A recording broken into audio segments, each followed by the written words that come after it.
பரவாயில்ல மிஸ்டர் நீலகண்டன், நான் யாருன்னு கேட்கக்கூடாது, உங்களை எனக்கு எப்படி தெரியும்னு கேட்கக்கூடாது. ஆனா நான் கேட்கிற கேள்விக்கு நீங்க பதில் சொல்லணும்.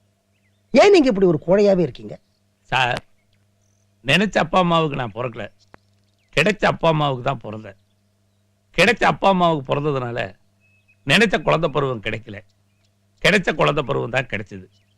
கிடைச்ச குழந்தை பருவம் கிடைச்சதுனால நினைச்ச பள்ளிக்கூடத்தில் படிக்கல, கிடைச்ச பள்ளிக்கூடத்தில் தான் படித்தேன். கிடைச்ச பள்ளிக்கூடத்தில் படித்ததுனால நினைச்ச உத்தியோகம் கிடைக்கல, கிடைச்ச உத்தியோகம் தான் கிடைச்சது. கிடைச்ச உத்தியோகம் கிடைச்சதுனால நினைச்ச பொண்டாட்டி கிடைக்கல, கிடைச்ச பொண்டாட்டி தான் கிடைச்சா. அதுக்கப்புறம் என்னால் எப்படி சார் வீரனா இருக்க முடியும்? வடிவேலு, இவர் சொன்னது ஏதாவது புரிஞ்சுதா? நினைச்ச மனுஷனை நீங்க கொண்டு உட்கார வைக்கல, கிடைச்ச மனுஷனை தான் உட்கார வச்சிருக்கீங்க. கிடைச்ச மனுஷனை உட்கார வச்சதுனால நீங்க நினைச்சபடி அவரால் பேச முடியாது. அவருக்கு கிடைச்சபடி தான் பேசுவாரு. நீங்க பொறுத்து தான் ஆகணும். ஆமை கரெக்ட் மிஸ்டர் நீலகண்டன்?